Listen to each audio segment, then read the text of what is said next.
Estudiar el presente es la mejor manera de hacer frente al futuro. La pandemia del COVID-19 es una batalla a contrarreloj. Las decisiones que se apoyen en la ciencia y el conocimiento serán las más efectivas ante esta contingencia. Los especialistas del Centro de Estudios Estratégicos para el Desarrollo de la Universidad de Guadalajara, creadores de Jalisco a Futuro, un instrumento que contribuye al desarrollo del Estado, ahora aplican sus conocimientos para darle respuesta a la pregunta ¿qué pasará en Jalisco después del COVID-19? De la mano de los especialistas y a lo largo de 18 reportes se analizan temas como salud pública, economía, discapacidad, política, salud mental, diversidad, educación, adultos mayores, seguridad, entre otros. ¿Qué herramientas tenemos como ciudadanos para hacer frente a esta problemática? ¿Cómo podemos armar un plan de relanzamiento de la economía? ¿Qué alternativas podemos impulsar desde los gobiernos, la iniciativa privada, las universidades y la ciudadanía en general para sortear este reto?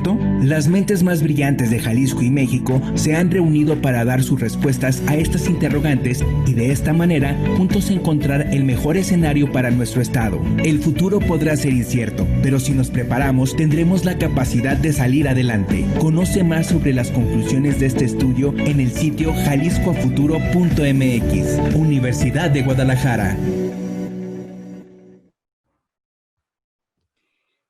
Bienvenidos, los saludo el día de hoy desde la Ciudad de México. Soy Babel Arroyo y voy a ser su anfitriona durante la próxima hora en este webinar que nuevamente estamos haciendo aquí en la Universidad de Guadalajara como cada miércoles desde que empezó esta nueva realidad, esta nueva normalidad, este nuevo mundo, esta nueva dimensión a la que nos trajo el COVID-19. Y hoy vamos a hablar de una cosa que a mí me entusiasma mucho, porque una de las cosas que fueron seriamente afectadas, bueno, a ver, primero, no menospreciemos, primero la salud, primero la vida, primero la economía, pero también nuestra salud mental, nuestro ocio, nuestra manera de relacionarnos con el mundo, con las historias, y una de esas maneras de relacionarnos con el mundo y con las historias, pues es el cine, y el cine nos lo cerraron. Hoy vamos a hablar de, le pusimos el cine sin besos, pero fíjense, no solamente tiene que ver con el usuario y el cariñito en la sala, sino también con la producción, porque ¿y ahora cómo se hace cine? Pues no se pueden besar los actores tampoco. Entonces, sobre eso vamos a hablar con 4 expertos panelistas.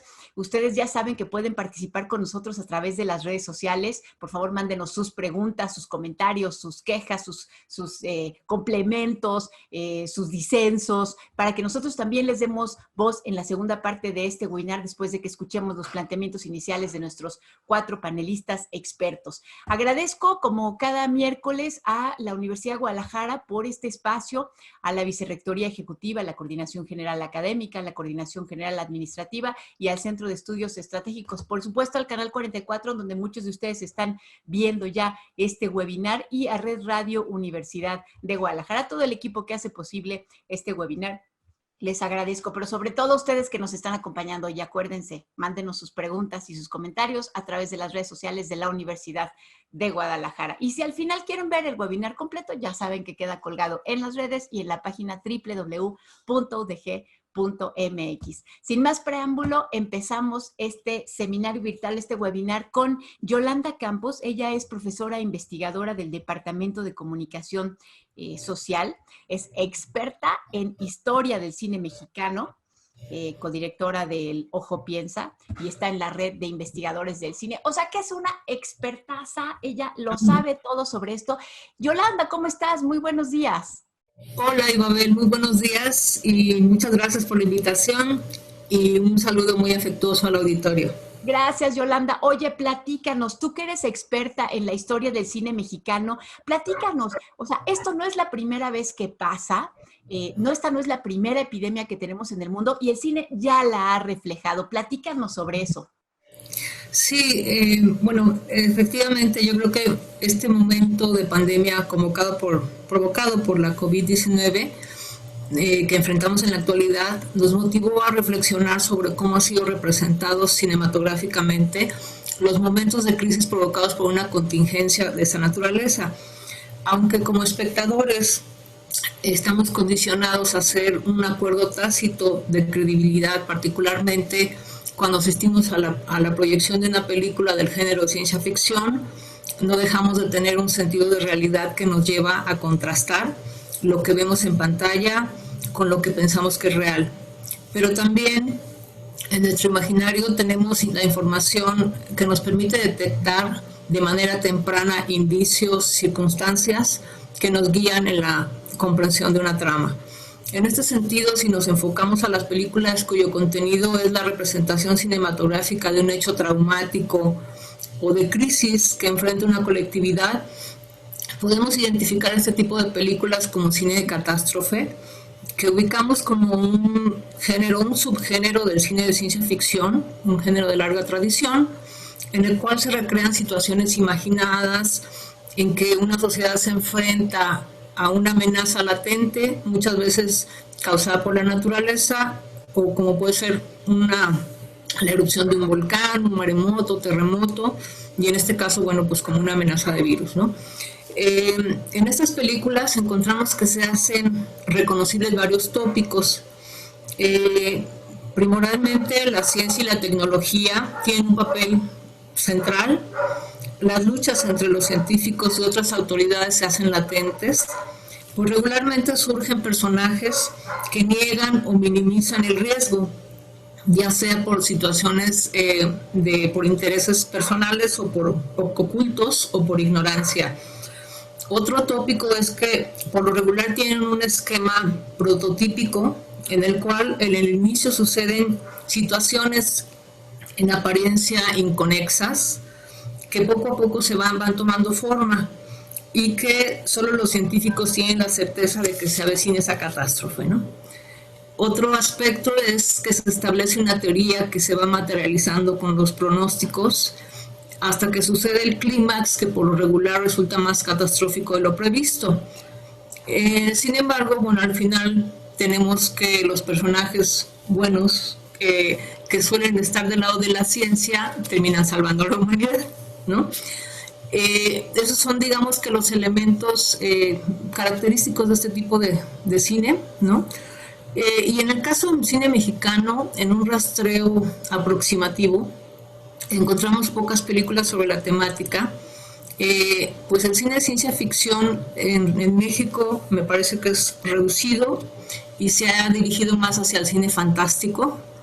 Sin embargo, hay una excepción, una película de Felipe Casals, El año de la peste, que me parece interesante para un poco relacionar estos tópicos de los que acabo de mencionar con esta película. Bueno, en primer lugar es una película que está basada en el libro de Daniel Dafoe que se llama El año de la peste, ¿no? La película se llama igual y el guión lo hicieron Gabriel García Márquez, Juan Arturo Brennan y José Agustín. La película aborda el tema de una epidemia en la Ciudad de México. Lo que nos parece más interesante de la historia es que no corresponde a un mundo distópico, sino perfectamente identificable, y lo más inquietante que la situación que vivimos en la actualidad son los niveles de verosimilitud que se van a encontrar en la película. Eso es muy, muy interesante, ¿no? En la película de Casals, la epidemia que amenaza a la sociedad es que a partir de que se empiezan a repetir una serie de muertes causadas por un mismo patrón, por una bronconeumonía, un médico empieza a sospechar que se trata de la peste, ¿no? Entonces, en ese momento comienza la lucha que establece el médico con el secretario de Salubridad para hacer conocer a la sociedad lo que está pasando. Sin embargo, por órdenes de muy arriba, todo se mantiene oculto, ¿no? Entonces, esa película nos muestra sobre todo los entresijos del poder, en que los diferentes sectores se pronuncian desde sus propios intereses. El sector educativo decide suspender las clases, el sector empresarial se resiste a frenar la actividad económica, los militares se alinean al presidente, el secretario de Turismo se niega a cerrar las fronteras, y los medios de comunicación, en este caso, cierran banda a cualquier intento de filtración del tema, ¿no? Entonces, queda como en evidencia los diferentes sectores que se conforman dentro del gabinete, cómo estos sectores están supeditados a la decisión presidencial, ¿no? Entonces, que finalmente se reduce en que el presidente de ese momento dice, en este sexenio no hay ni habrá peste, ¿no? Y la versión oficial termina siendo, pues, que todo se debió a a un lote de productos dentífricos caducados que llegaron ilegalmente por medio de una farmacéutica transnacional, ¿no? Entonces, bueno, por último, me parece que la película toma en cuenta, o sea, lo que me parece que es interesante es cómo a una visión futurista, sino al contrario, ¿no? Revisa el pasado, reactualiza el tema, bueno, la epidemia de la peste, ¿no? Y sobre todo esta forma de representar, que yo creo que, bueno, eso lleva a la reflexión de por qué hay tan poquito cine de este tipo en el cine mexicano. Y una de las cosas que dice el propio director es que con un mayor presupuesto probablemente hubiera podido hacer una película un poco más, más creíble con respecto a lo que se implica en esos efectos de una gran pandemia, ¿no? Entonces, yo recomiendo la película. La película, si me permiten el comercial, se puede ver en Filme Latino y realmente sorprende un poco esta relación con los momentos que estamos viviendo. En realidad es curiosa esta relación, por lo menos. Y bueno, ese sería mi comentario. Muchas gracias. Yolanda, debimos de haber hecho este webinar al principio de la epidemia para que nos vieran las autoridades y corrieran a ver la película para saber todo lo que podía pasar, ¿no? En los distintos ámbitos de la vida. Gracias, Yolanda. Oye, y además, ¿sabes qué? A mí, cuando me dicen que no he visto o no he leído algún clásico, en lugar de sentirme mal y con un hoyo de ignorancia, me entusiasmo porque digo, sí, tengo algo por ver. Y además, gracias por habernos dicho. Ya saben ustedes que nos están observando, lo pueden encontrar en Filming Latino. Se llama El Año de la Peste y es de Felipe Casals. Gracias, Yolanda. Pasamos con nuestra siguiente panelista. Ella es Anne-Marie Meyer, es especialista en cortometrajes. Ustedes seguramente la conocen, la han leído en la prensa. Ella tiene una columna en Milenio, participa en programas para hablar sobre cine, así que a muchos de ustedes les va a parecer ella conocida, ya familiar. Y ella nos va a hablar sobre un poco qué ha pasado con la producción, ¿no? de cine, Anne-Marie, en este momento en el que todos nos guardamos en casa y que estábamos acostumbrados a los grandes platós, a toda esta producción, este estudio. Bueno, yo misma, miren, estoy ahorita en mi casa, aquí con un webinar, en lugar de estar allá con todo el equipo de Canal 44, que me encanta, con todas sus luces y todo su equipo. ¿Qué ha pasado, Anne-Marie? ¿Cómo estás? ¿Qué tal? Buenos días. Bueno, lo que ha pasado es lo que nos está pasando en ese momento. Aquí estamos platicando con nosotros, pero en plano cerrado y en plano plano. Y no nos tenemos, no nos podemos ni dar un abrazo, ni tocar, nos podemos ver y tener gestos, pero finalmente no estamos presentes. Sabemos que vemos una representación de nosotros, una imagen de nosotros. De las primeras películas que pudimos ver ya cuando ya supimos y ya hubo confinamiento, fue en la televisora Libres de México, tanto Canal 22 como UNAM también. Vimos El Año de la Peste y todo el mundo dijimos, ¡ay! Profético lo que va a pasar, lo que nunca nos va a pasar a nosotros, nunca nos va a pasar, esa cosa va a pasar rápido, un mes o dos en la casa, tranquilos. Y finalmente sí vimos, como tú bien dijiste, Yolanda también, y Felipe Casals antes, y el autor del libro antes, pues es como la consecuencia y los resultados y una cadena de sucesos que se han dado en muchos países, ¿no? Lo que primero sentimos quizás fue ese aislamiento y saber que ahora sí tuvimos que reducirnos a nuestro ámbito donde nos encontrábamos. Algunos nos encontramos en la casa, por suerte, otros en otra parte del mundo y otros en otra ciudad o en la playa o donde nos haya agarrado el confinamiento. Y creo que lo primero que nació en nosotros fue la sed de ver cine. Todos los cinéfilos se pusieron a buscar en streaming qué había que ver, qué se podía ver, y había amigos que me hablaron y dijeron, ay, en el fondo, qué bueno, puedo darme tiempo de ver todo Truffaut, de ver todo Hitchcock, de ver todo Ripstein, lo que hay en la red. Ahora me di como mi cineclub preferido de los autores que en mi vida había visto con tanta tranquilidad y quizás toda su obra. Así que yo creo que ahí nació una nueva cultura cinematográfica que se dio desde la necesidad de tener experiencias, de viajar, de conocer, de hacer historia, memoria también del cine desde nuestra casa. Creo que el segundo movimiento fue, bueno, yo también tengo un celular con cámara, tengo la posibilidad hasta de hacer cierto montaje, tengo cosas alrededor que están pasando, y de ahí nació también la idea de, digamos, hacer pequeñas como crónicas de vida o del entorno y subirlos a la red y saber que recibimos respuesta de otros que estaban en una situación muy parecida a la nuestra. De ahí creo que el primer movimiento de que nos llegaron a nuestro correo incluso chistecitos, que un perrito bailando, la abuela contando un chiste, un alemán cortando el cabello a su esposa y pues le salió absolutamente mal el corte, etcétera. Pero el próximo paso ya fue tratar de hacer relatos ya más ordenados, más, digamos, más en forma de cortometraje, y nació y creció inmensamente ¿qué te diré? Las crónicas de cortometrajes que incluso fueron impulsados por muchas televisoras. Netflix, por ejemplo, pidió a buenos autores, realizadores conocidos del mundo hacer cortometrajes y mandarlo a Netflix.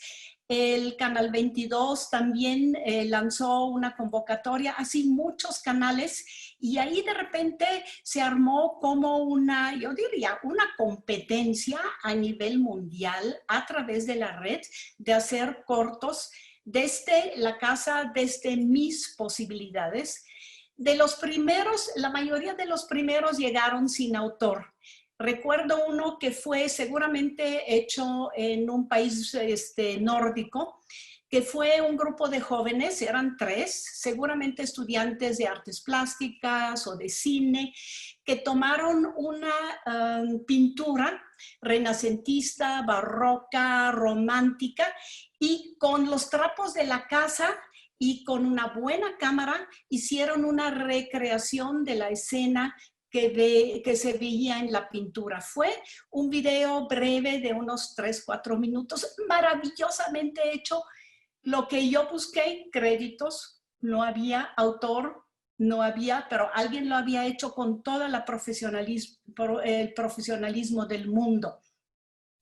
Después, a raíz de las convocatorias, noté un poquitito lo que yo pude ver que había como características. Mucho, obviamente, materiales de archivo que mi niñez, que tengo en Super 8 o tengo en video, la edito ya en un breve cortometraje. O que simplemente hago la crónica de lo que vivo en un día, lo que veo alrededor. Ahí fue muy interesante ver que casi la mayoría eran muy breves, de 1 minuto hasta 3, 4, 5 minutos, rara vez pasaban de 5 o 6 minutos. Y por el otro lado también era característico también la voz en off. No se veía al camarógrafo y al director, sino que él narraba en off sus reflexiones, sus sentimientos, expresaba también lo que había alrededor. Entonces ahí lo que a mí me divirtió muchísimo es que se veían muchas mascotas, los perritos, los gatitos, los pececitos, algunos bebés, ya niños de mayor edad no tanto, aunque a veces también entraba. Entonces ahí esas características llevaron a que uno que ganó un día en casa del Canal 22 hace una mezcla, que es una hibridación también que es bastante novedosa en el cortometraje, que junta hacer tomas documentales, quizás con una voz en off, con una pequeña animación, con quizás montaje de fotos o de películas de antes, y todo eso empacado en un pequeño corto que muestra el aquí y ahora de mi vivencia en esa pandemia. Creo que eso va a ser un tesoro que va a tener y contener la memoria de muchas y la historia de muchos personajes alrededor de todo el mundo que se estuvieron reflejando en un pequeño corto que hicieron durante la pandemia. Fíjate, ¿quién hubiera pensado que la técnica, Annemarie, iba a ser tan importante? Quiero decir, la herramienta, ¿no? O sea, en este caso, la herramienta obliga a que el contenido, el tema, la misma reflexión sea diferente a la que habíamos estado viendo. Al rato nos tienes que decir en dónde ves todas esas maravillas, Annemarie.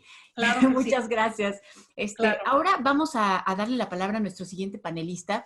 También ustedes lo conocen, él es José Ramón Miquela Jáuregui. José Ramón, por favor, ve habilitando tu micrófono. ¿Cómo estás? Él es jefe del Departamento de Imagen y Sonido en la Universidad de Guadalajara, cineasta, ustedes ya lo han visto. Y José Ramón, a ver, contigo, ¿qué nos puedes platicar sobre lo que está pasando con la industria del cine? Tú, desde tu perspectiva como cineasta, ¿qué has visto que ha sucedido en estos meses en los que cambiamos de mundo? Bueno, antes que nada, los saludo a todos. Gracias por la invitación. Y bueno, te podría decir, Ibabel, que es un momento de absolutamente, como es una situación tan inédita, la verdad es que todo lo que ahorita podamos nosotros vislumbrar no son más que eso, a veces simples aproximaciones a una realidad que no sabemos muy bien cómo se va a acomodar. Pero desde luego las transformaciones sí son claramente profundas, porque más allá de que podamos hablar en un momento dado de cómo está esto afectando a una industria muy consolidada, que tiene, a pesar de que la industria del cine siempre ha estado sujeta a muchísimos cambios, está acostumbrada a los cambios, porque además es una industria muy dependiente justamente de la tecnología. La verdad es que esta crisis la toma bastante desprevenida, a pesar de que hay muchas cosas que se venían ya vislumbrando desde hace 15, 20 años, ¿no?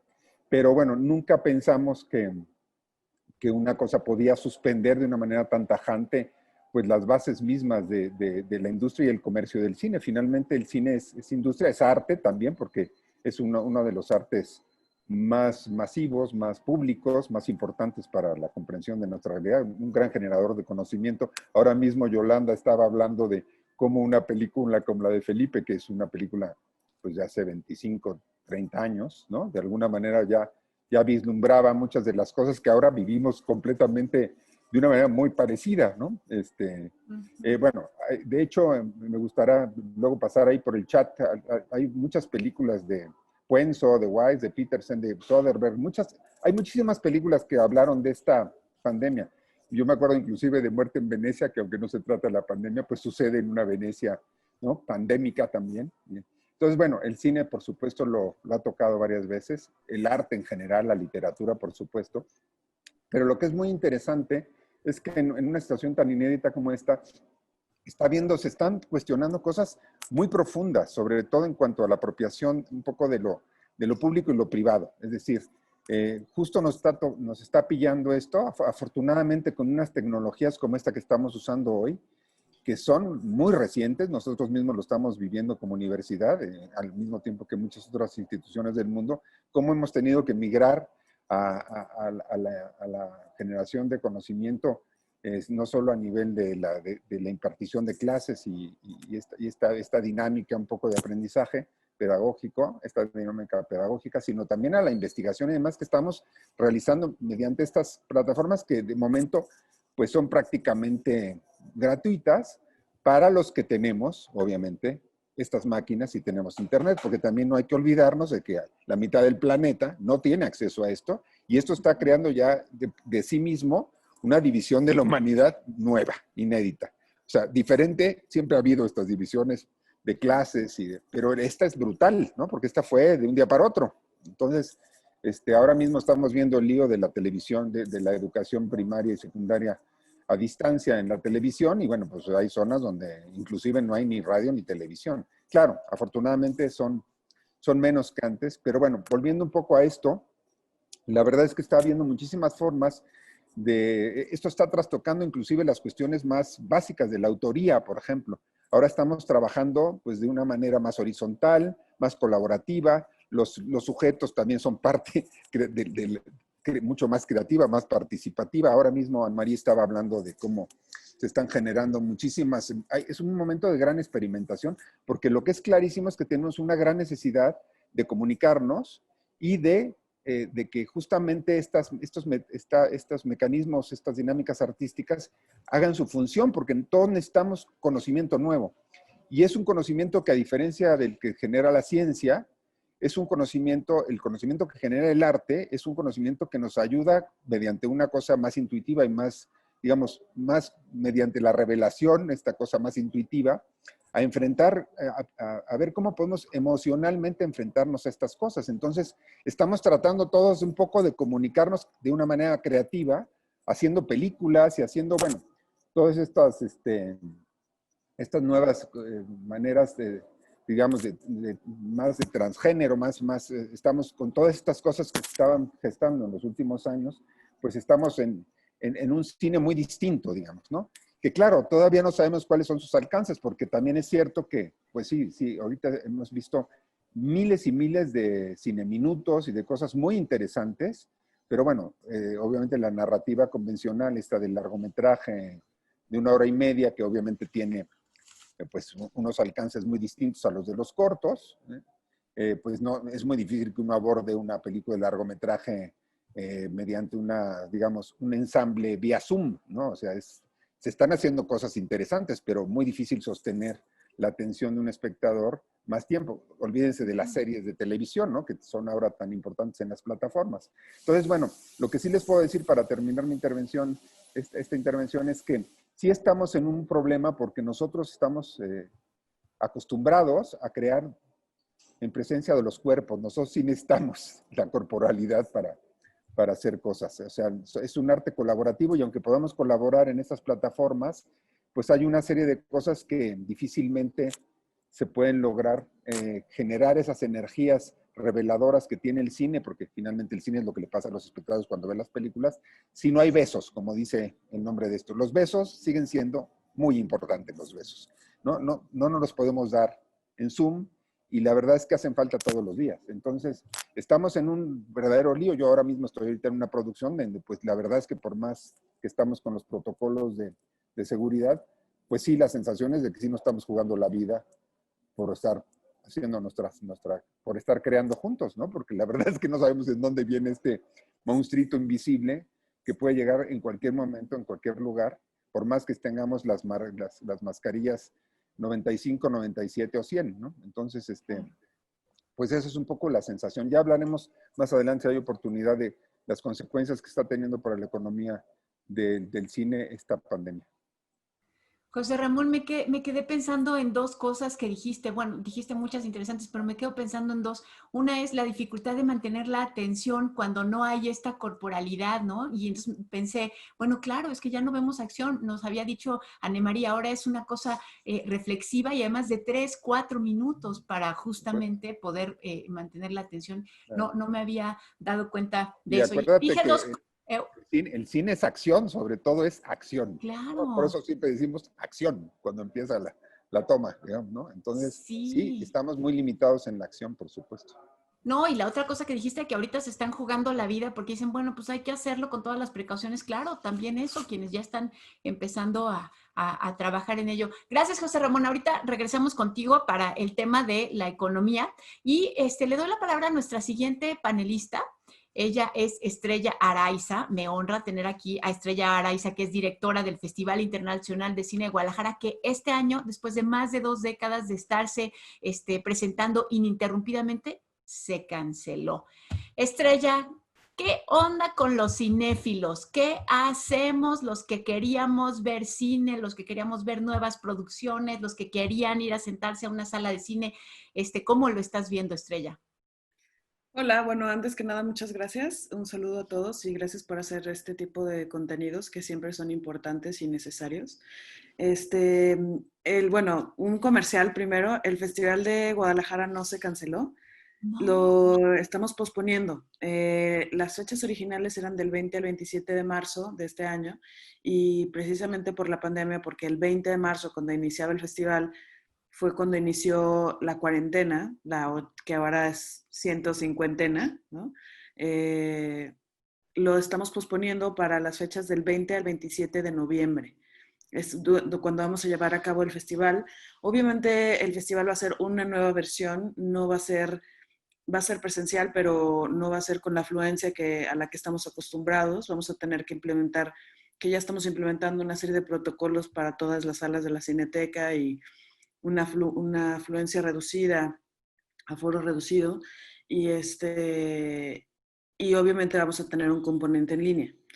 Y un poco para contestar tu pregunta con relación a lo que está pasando, pues es que la pandemia también nos trajo una nueva creación de públicos, que yo creo que es muy interesante para lo que está pasando ahorita.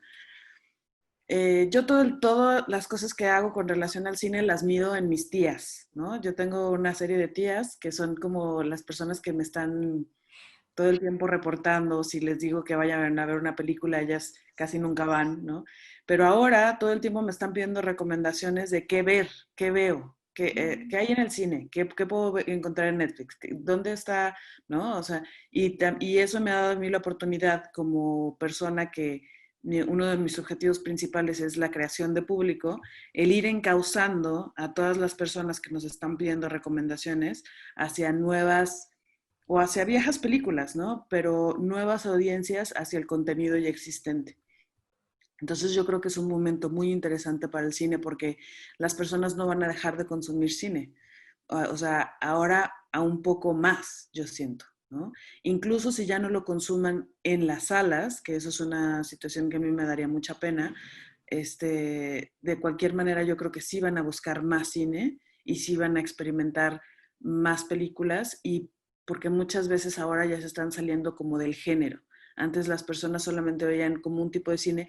Y yo creo que la pandemia nos está dando oportunidad de explorar otras cosas que regularmente no habíamos explorado. Y eso es algo muy valioso, porque eso es lo que a nosotros nos gustaría que pasara todo el tiempo, ¿no? El cine mexicano, por ejemplo, se está dejando de considerar como un género. Antes era como, la idea era que las películas mexicanas no, eran un género en sí, cuando realmente existen todos los géneros dentro del cine mexicano. Entonces, a mí me da mucho gusto porque ahora yo puedo recomendarle a mis tías, ¿no? Que vean películas mexicanas de todos los géneros, películas de terror mexicanas, películas de comedia mexicanas, dramas mexicanos, y es la misma recomendación que le hago a todos los cinéfilos. Yo siento que es muy importante que nosotros evaluemos, como dice Miquela, el privilegio que nosotros podemos tener de tener computadora, internet, plataformas, y ahora lo que tenemos que hacer es trabajar para que las personas vuelvan a tener confianza y vuelvan a ir al cine. Oye, Estrella, pero bueno, nada más dinos, y sirve que con esto ya empezamos el diálogo. ¿Cómo hay que ir al cine? O sea, ¿hay que tener el cubrebocas todo el tiempo en la sala? ¿Cómo va a ser eso? Mira, los protocolos todavía se están desarrollando, pero sí, o sea, la idea inicial es que cuando tengas como contacto en todos los espacios públicos tengas el cubrebocas puesto, ¿no? Bien puesto, como es nuestra campaña, y te lo quites simplemente para si quieres consumir alimentos o bebidas, pero que te lo vuelvas a poner. En ese sentido, la afluencia es lo más importante. Se están haciendo protocolos para que las salas estén al 25 o al 30% de su capacidad. Y los horarios ya no son tan seguidos. O sea, se deja media hora, antes eran 15 minutos, ahora se deja media hora completa para hacer una sanitización de la sala en la medida de lo posible. Los flujos de las personas no pueden entrar por el mismo espacio por donde, no pueden salir por el mismo espacio por donde entraron y las personas no se pueden encontrar como en los pasillos. Entonces, la entrada a las películas es como muy precisa. y son muchísimo más separadas. ¿No? Gracias, Estrella. Bueno, pues entonces con esto ya le damos entrada a las preguntas que nos están empezando a llegar a través de las redes sociales. Les recordamos que si ustedes nos están viendo a través de Canal 44 o escuchándonos en Radio Universidad, métanse a las redes y ahí nos pueden hacer las preguntas sobre películas sin besos y sobre este tema que a todos nos tiene inquietos, que no podamos ver el cine como lo veíamos antes, pero que sí podamos ver otras cosas. Anemarí, te voy a hacer la primera pregunta a ti. Me dicen, bueno, y ahora que se está haciendo este cine distinto desde casa, ¿pueden tener también ganancias esos creadores o es una cosa ahorita solo de creación y no va a haber retribución? Anemarí, ¿puedes habilitar tu micrófono? Todavía no está habilitado. ¿Cómo le hacen para ganar algo o es nada más por amor al arte? Pues ahí nos tienen que ayudar porque los que hacen cortos tienen años reclamando de que no les pagan nunca las exhibiciones y la distribución de sus cortos. Hay algunas desde hace años, desde las nuevas tecnologías y la nueva manera también de ver, sobre todo cortometrajes. Hay, por ejemplo, periódicos que una vez a la semana ponen hasta su periódico en red, cuelgan un cortometraje y de repente ahí los cortometrajistas dijeron, bien, pero si ustedes pagan los comentaristas y pagan también los artículos, entonces también páguenos los cortometrajes. Eso, por lo menos la Unión Europea ya lo ha establecido. Aquí en México creo que eso no se vigila todavía y desgraciadamente tengo muchos alumnos y conozco a mucha gente que hace muy buenos, muy interesantes cortometrajes y ellos más bien casi se los piden y casi tienen que pagar ellos por lo menos la gasolina para ir y acompañar a su cortometraje y nadie se los paga. Yo creo que ahí, justo con esas nuevas maneras de ver cine y cine en streaming y todo eso, sí, así tal cual como hay una plataforma como Amazon Netflix o Amazon Premiere o lo que sea, pues también tendríamos que empezar a pagar si queremos ver cortometrajes, pero entonces que no se lo quede el distribuidor o el dueño de la plataforma, sino que de veras haya haya retribución a los autores y sobre todo también, mira, nos llegan por correo tantas maravillas de cortos que son absolutamente sin un solo crédito, no sabemos ni siquiera en qué parte del mundo se hicieron y también ahí educar a los cortometrajistas de todo el mundo de que sí pongan créditos y que haya una manera a nivel incluso internacional de derecho de autor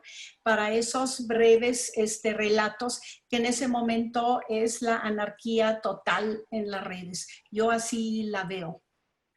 Gracias. Gracias, Anemarí. Fíjense que una de las preguntas que nos ha llegado es, bueno, y además de El año de la peste, ¿qué otras películas recomiendan en las que se hable sobre epidemias o situaciones catastróficas similares? Y estoy viendo que José Ramón ya nos puso algunas recomendaciones en el chat que ahorita solo nosotros vemos, así que se las voy a decir. La amenaza de Andrómeda, de Robert Wise. El año de la peste, de Felipe Casals. Virus, de Kinji Fukasaku.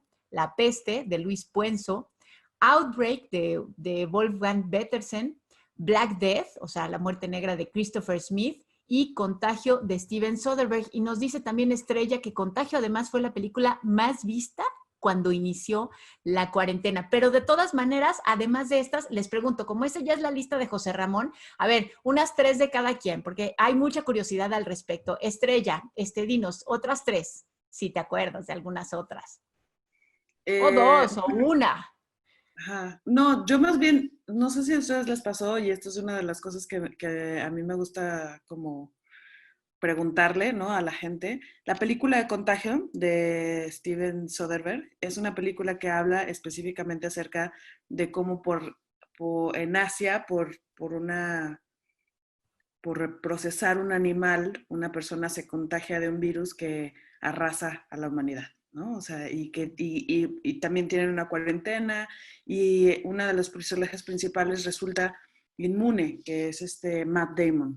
Entonces, al final del cuento creo que eso genera muchísimo más esperanza, porque yo creo que todas las personas creemos, incluso ahora, que somos inmunes o asintomáticos, incluso al coronavirus, y que no nos podemos contagiar. Entonces, en ese sentido, a mí me gustaría hacerle una pregunta al público. ¿Todos creen que son asintomáticos? ¿O qué es lo que les da de reflexión el ver una película como contagio? ¿Por qué quieren ver películas con relación a esto que estamos viviendo? Eso me llama muchísimo la atención y no es la primera vez que me han preguntado en este tipo de paneles y en este tipo de webinars cuáles películas hay con relación a eso. Y siento que es como masoquismo, así. ¿Por qué queremos ver algo así cuando lo estamos viviendo, no? Entonces, Claro. bueno. Qué buena pregunta. Esperamos que ahorita nos llegue alguna y mientras tanto nosotros reflexionamos al respecto. Yolanda, ¿alguna otra película o algún comentario sobre alguna de las de la lista de José Ramón? Pero activa tu micrófono, ¿eh? Porque si no, no te escuchamos. No, todavía no te escuchamos. ¿Ahora sí? Sí, listo. Pues en realidad la película que yo agregaría a esa lista que nos da José Ramón sería la de La muerte en Venecia de Luchino Visconti, ¿no? Que se me hace que también es, sobre todo específicamente con el tema de la pandemia, ¿no? De una epidemia. Y pues en realidad de las que están aquí presentes conozco muy poco, porque la verdad es que es un género que yo no, no he visto mucho. Veo, digo, algunas de las que están, pero no más. No, entonces dinos alguna mexicana para salir del hoyo o alguna cosa así como para decir. Es que fíjate que precisamente para esta intervención estuve viendo opciones, incluso me metí a ver las películas en las que el protagonismo es la ciencia, ¿no? Que muchas veces de ahí se desprenden, las películas del santo sobre todo, pero no me doy cuenta que estaban más enfocadas a lo fantástico, que no se tocó. Yo me puse a buscar específicamente películas con el tema de pandemia o que algo que tuviera que ver con los virus, ¿no? Pero no me encontré, o sea, realmente la película de Felipe Casas fue como la excepción, ¿no?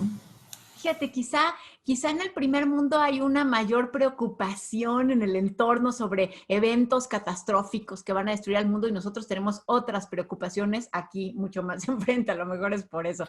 Anemarie, ¿algún cortometraje o algún comentario sobre esta lista de películas o algún, te digo, cortometraje o algo que nos puedas recomendar adicional? Pero activa tu micrófono.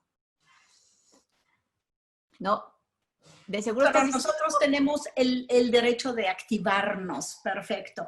Mira, a mí de las películas de pandemia que me interesan son en el fondo las que ya muestran la post-pandemia, que normalmente es a través de una distopía.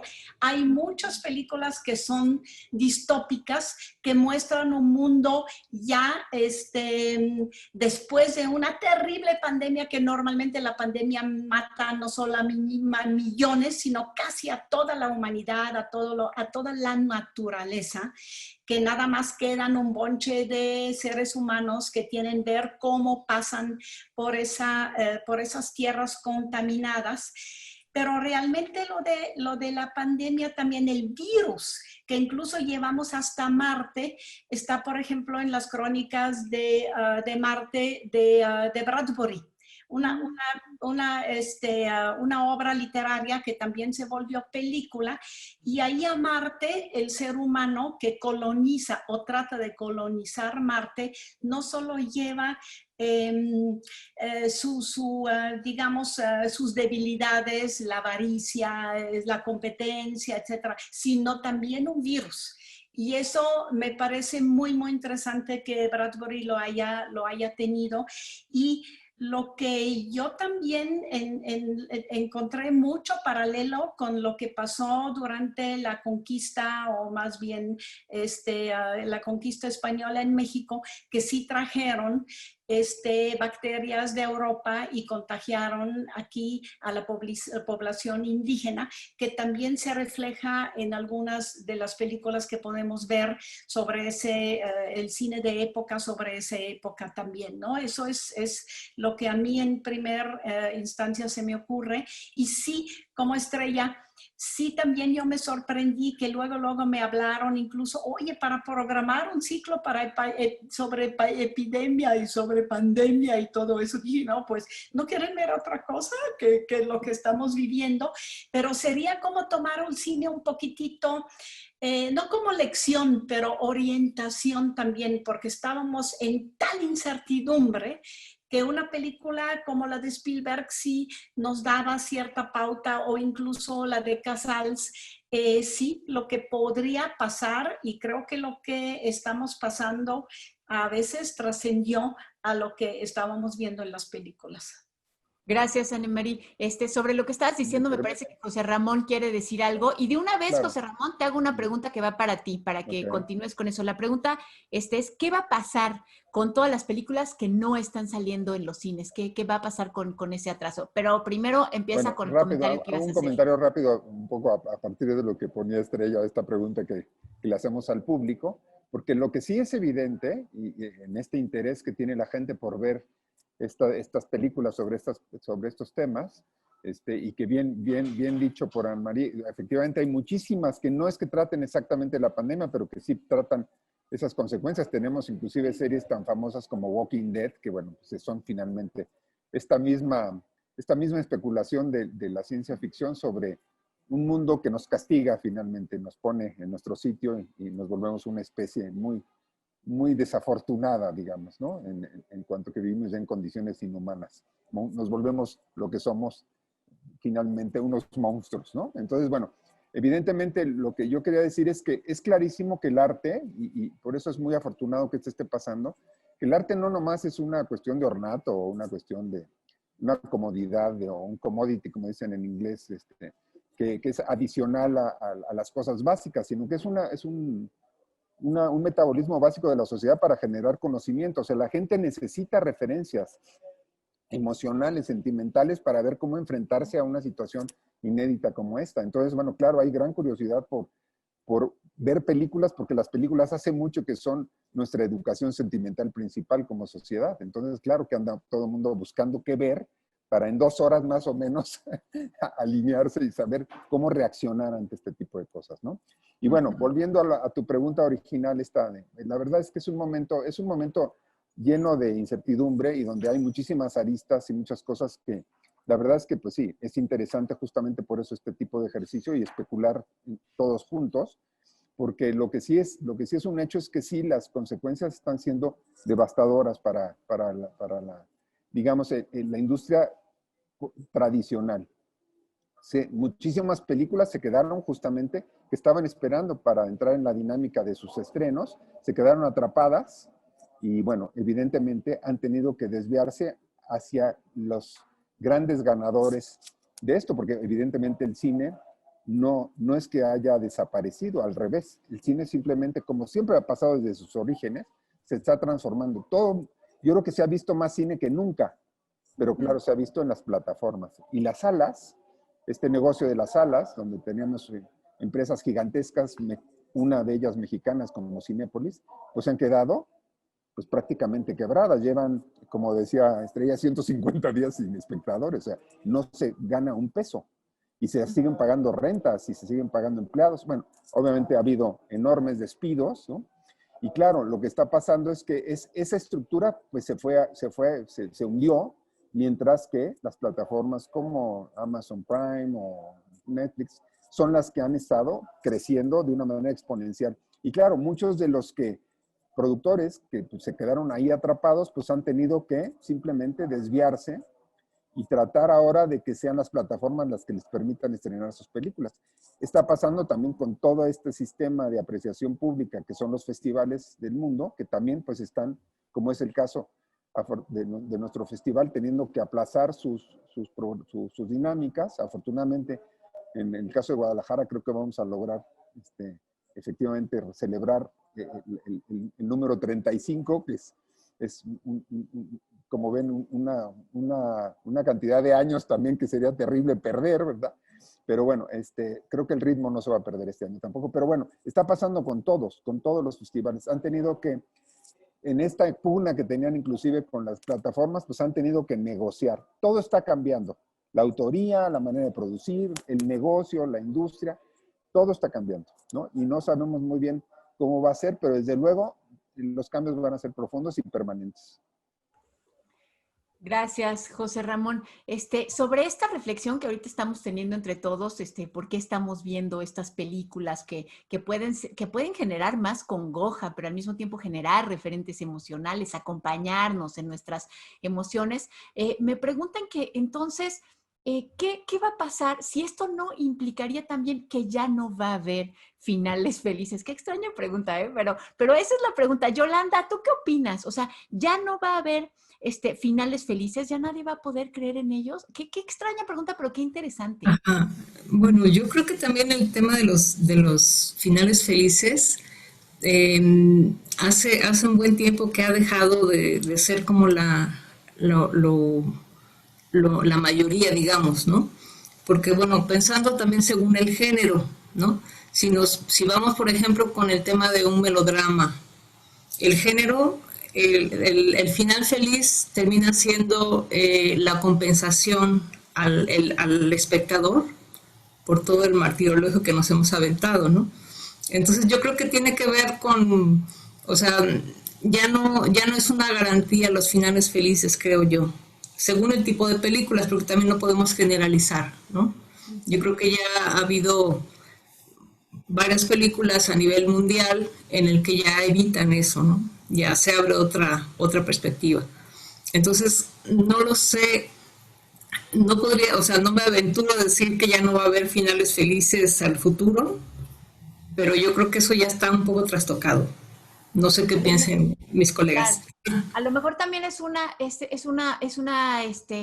necesidad, ¿no? De que también haya algo así como para levantarnos el ánimo. Oye, Estrella, ¿tú qué opinas de eso? Pero también, una pregunta directa para ti es, ¿aguantará el streaming a la industria cinematográfica? Fíjate, mis amigos editores, quienes tienen casas editoriales, me dicen que no alcanza todavía el tema del ebook para solventar el problema de la distribución en librerías. Y en este caso, en el cine, ¿cómo es? ¿Alcanza el streaming? Bueno, con relación, sí, primero lo de los finales felices, que qué buena pregunta, es una pregunta muy interesante. Los finales felices los inventó Hollywood.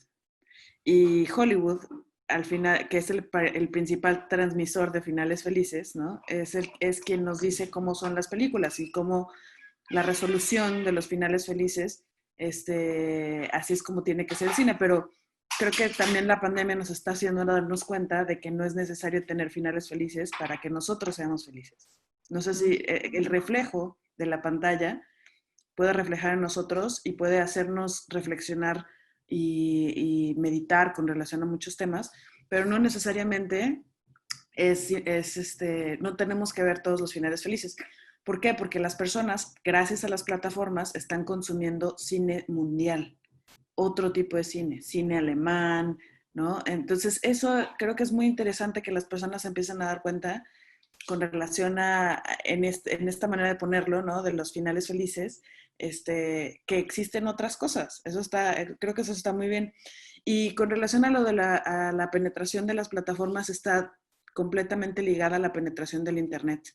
Hace 10 años era solamente del 30 al 40% de las personas que tenían acceso a Internet en México.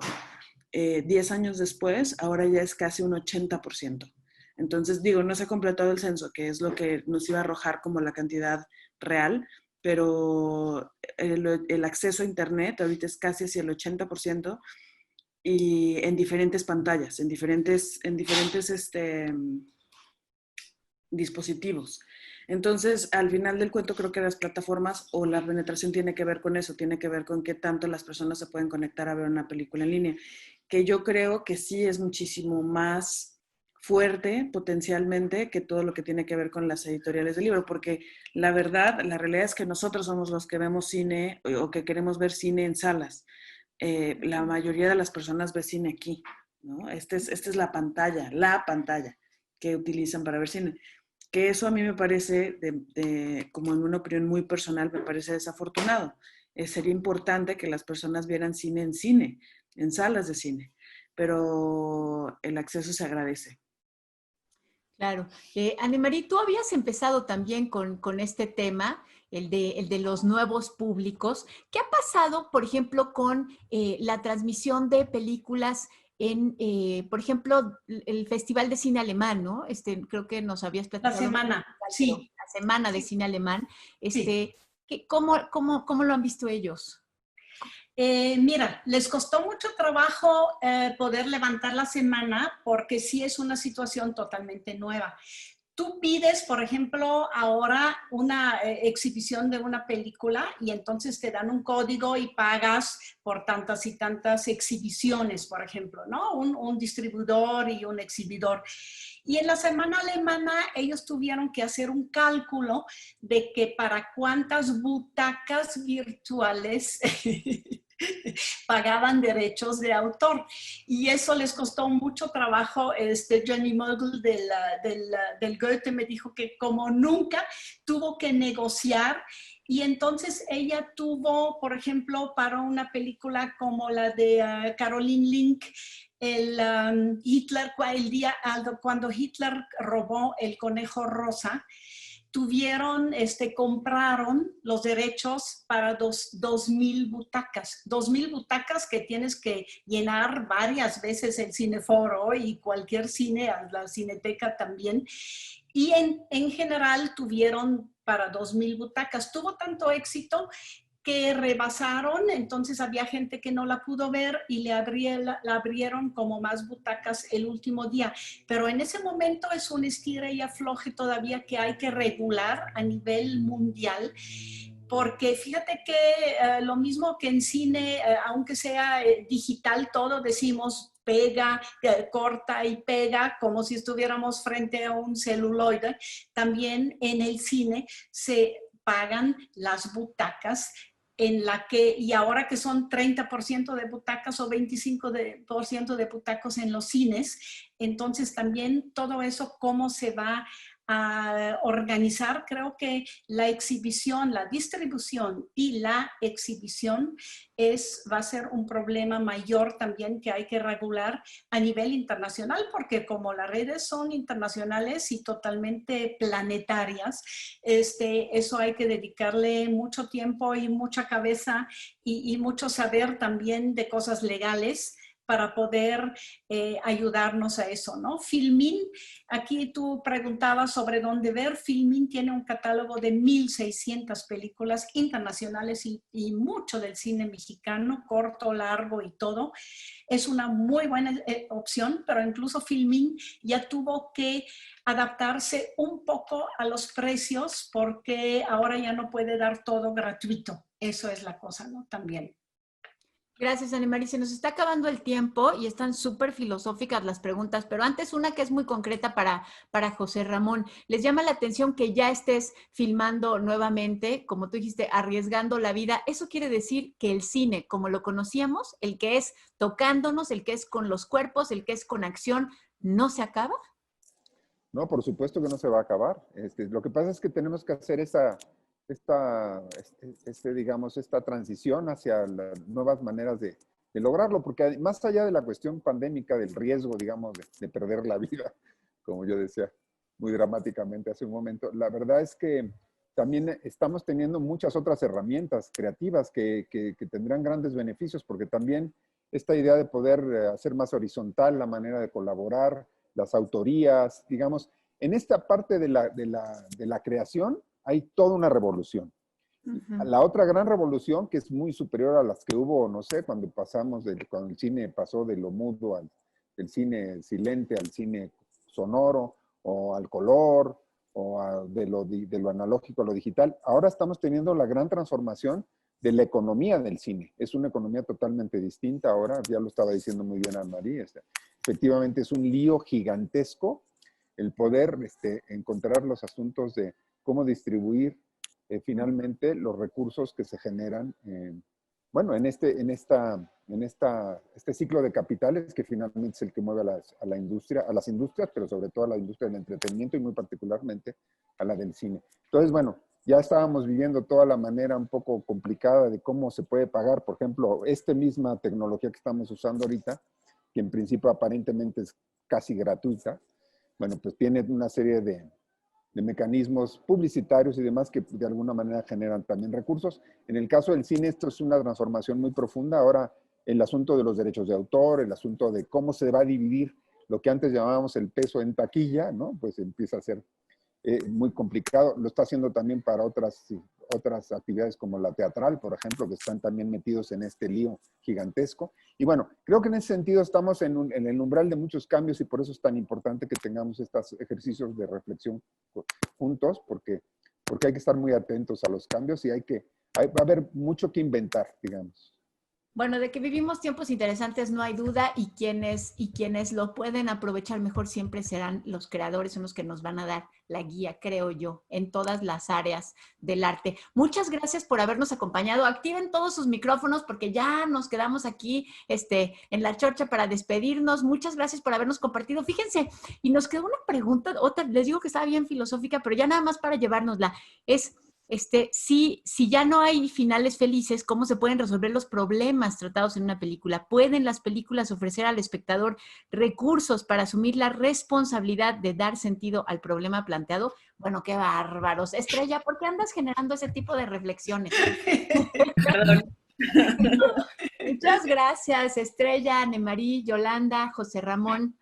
Qué bueno que compartieron con nosotros esta hora. Esperamos verlos pronto en las salas de cine también. ¿No? Gracias, Gabriel. Gracias. Muchas gracias. Adiós. Y gracias a ustedes por habernos acompañado y habernos hecho llegar sus preguntas. Los esperamos el próximo miércoles a las 11 de la mañana. Gracias.